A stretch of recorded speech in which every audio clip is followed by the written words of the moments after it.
کاش میری قوم کو معلوم ہو جائے کہ ان ہنگاموں میں مرنے والے اب کہاں چلے گئے، اور سب سے زیادہ اب وہ کس کو کوس رہے ہوں گے جنہوں نے ان کی زندگی جو ایک مرتبہ ملی تھی اللہ کی بندگی کے لیے ملی تھی، ان ہمارے لیڈروں نے، ان سیاسی لیڈروں نے، ان مذہبی پنڈتوں نے ان کو شرک کے راستے میں لگا کر ان کو مروا دیا، اور سب سے زیادہ اب وہ لعنت بھیج رہے ہوں گے اسی لیڈر کے اوپر جس نے ان کو مروا دیا۔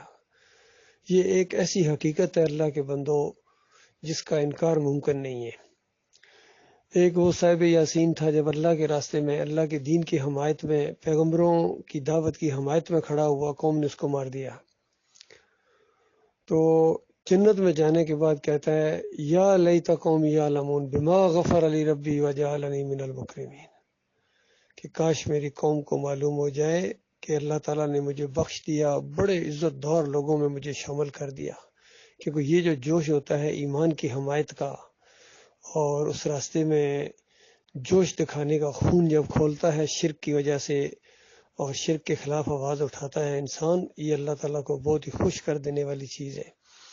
اور جب کوئی انسان شرک کی حمایت کرتا ہے یا شرک کرنے والوں کا ساتھ دیتا ہے جھوٹوں کا، تو ان کے اوپر سب سے زیادہ اللہ کا غضب نازل ہوتا ہے۔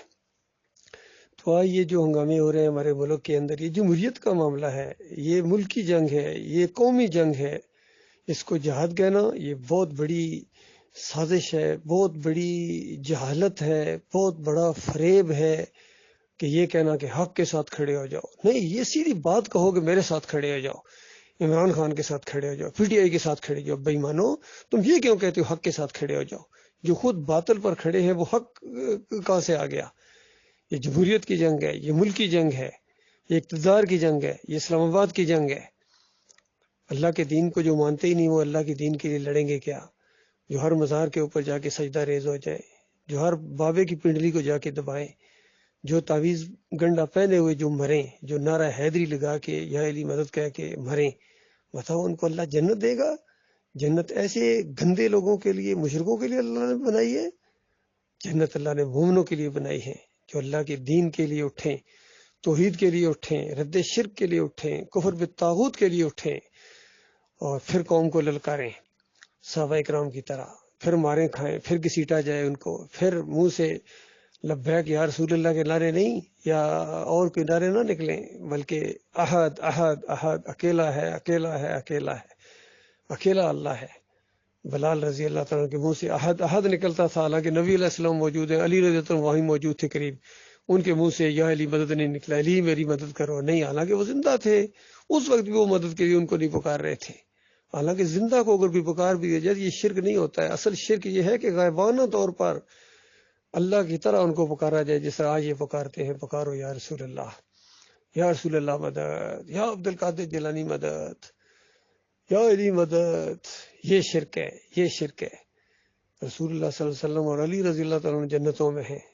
باقی یہ جو صوفی لوگ گزرے، عبد القادر جیلانی ہو، محی الدین چشتی ولی جو مجدد الفسانی ہو، یہ شاہ ولی اللہ کا پورا خاندان، یہ تو شرک کے اندر گئے ہیں۔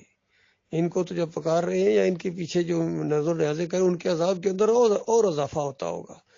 باقی یہ جو نیک لوگ ہیں، انبیاء کے ماننے والے ہیں، ان کو تو پتہ ہی کوئی نہیں، یہ کہیں گے یا اللہ ہمیں کچھ معلوم نہیں تھا، یہ ہمارے بعد یہ کیا کرتے رہے ہیں، جب تک ہم ان کے اندر رہے ہم ان کو ایمان کی، عقیدے کی، توحید کی بات بتاتے رہے، لیکن ہمارے مرنے کے بعد انہوں نے ہمیں پکارنا شروع کر دیا، ہمارا اس سے کوئی تعلق نہیں، بلکہ وہ دشمن بن جائیں گے۔ کانوا لہم اعداء وکانوا بعبادتہم کافرین، ان کے دشمن بن جائیں گے، ان کی ساری پوجا پاٹ کا انکار کر دیں گے۔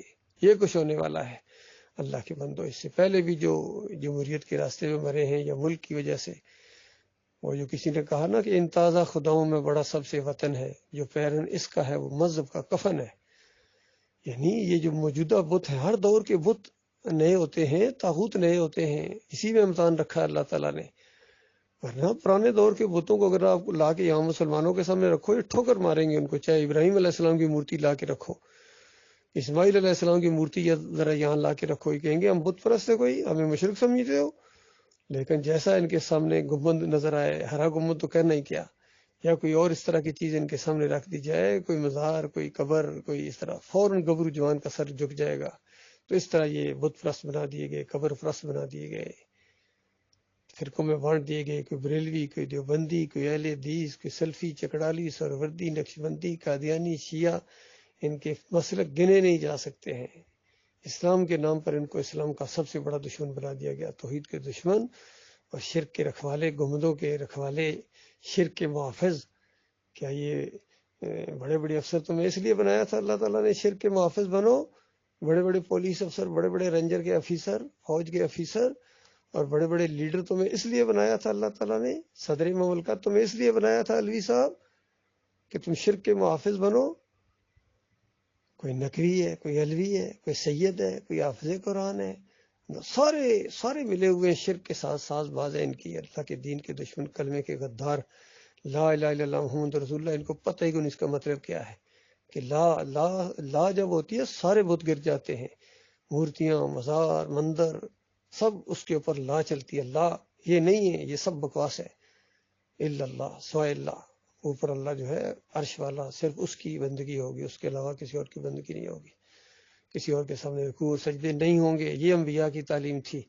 یہ جو کہتے ہیں کہ نبیوں نے نبیوں کے سجدے کیے، یہ خالص اللہ کے انبیاء کے اوپر الزام تراشنے والے، یہ اللہ کے دین کو بدلی کر دینے والے، قرآن کی تعریف کرنے والے لوگ ہیں، مفسر ہیں، مشرک ہیں، یہ بے دین ہے، عقیدے کی خرابی کے اندر مبتلا ہے۔ یہ انہوں نے آج امت کو یہاں تک پہنچا دیا، ان لیڈروں نے، ان سیاسی لیڈروں نے۔ اسی لیے عبداللہ بن مبارک رحمۃ اللہ علیہ کا یہ فتویٰ ہے کہ کیا دین کو ان بادشاہوں، علماء اور مشائخ کے علاوہ کسی نے بدلی کیا ہے؟ یعنی زور دے رہے ہیں کہ ان تین گروپوں نے دین کو بدلی کر دیا، علماء نے، مشائخ نے اور ان اقتدار والوں نے دین کو بدلی کر دیا پوری طرح۔ اور انس بن مالک سن 90 ہجری میں، 90 ہجری میں اندازہ لگا، انس بن مالک رویا کرتے تھے کہ وہ نبی علیہ السلام اور صحابہ اکرام والا دین باقی نہیں رہا ہے۔ تو بتاؤ اللہ کے بندو، آج 1500 سال بعد اس دین کا کیا حلیہ بگاڑ دیا انہوں نے۔ اسی وجہ سے ذلت اور خواری ان کے ساتھ چمٹا دی گئی۔ ہندو ان پر ہنستا ہے، یہودی ان پر ہنستا ہے، عیسائی ان پر ہنستا ہے، اور یہ خواب میں بھی ان کے ساتھ لڑنے کی جرت نہیں کر سکتے۔ خواب میں بھی میڈل ان سے اٹھائے نہیں جا رہے، اور جنگ سے اس طرح گھبراتے ہیں جس طرح جنگلی گدھے شیر سے گھبراتے ہیں، دوڑتے ہیں۔ اس طرح یہ نامرد بن گئے، کیونکہ شرک کے ساتھ انسان نامرد بن جاتا ہے، بے غیرت بن جاتا ہے۔ دل ہمارا کٹتا ہے امت مسلمہ کی اس بربادی کے اوپر، اور اللہ کا عذاب ان کے اوپر دیکھو، اپنے ہاتھوں سے اپنی جائیدادوں کو جلا رہے ہیں، اپنی ملکی چیز جو ہے، جیسا یہودیوں کو کے بارے میں کہا گیا تھا وہاں جب خیبر فتح ہوا تھا، تو اللہ کا عذاب جب ان یہودیوں کے اوپر آیا تو وہ خود بھی اپنے ہاتھوں سے بھی اپنے گھروں کو برباد کر رہے تھے، اور مسلمان بھی ان کے کر رہے تھے۔ تو بالکل وہی معاملہ، وہی منظر ہمارے سامنے آ گیا کہ ان کے اوپر اندر والا بھی مارتا ہے اور باہر والا بھی مارتا ہے۔ اور چادریں چڑھاؤ، اور یا علی مدد کے سوٹے لگاؤ، نعرے لگاؤ، بھنگ پینے کے بعد، چرس پینے کے بعد، چرسیوں، شرابیوں، شرک کرنے والے، اللہ کے دین کے غداروں، تمہارے ساتھ ابھی بہت کم ہوا ہے بنی اسرائیل کے اوپر، اللہ نے اس سے زیادہ اپنے کافروں اور مشرکوں کو چڑھایا تھا۔ تمہارے ساتھ ابھی اللہ نے بڑا ہلکا ہاتھ رکھا ہوا ہے، لیکن اگر تم واپس نہ پلٹے، اللہ کے دین کی طرف نہ آئے، شرک کو نہ چھوڑا، تو اس کے بعد اس سے بڑا عذاب تمہارے اوپر آئے گا۔ اللہ مومنوں کو بچائے، اللہ مومنوں کو بچائے۔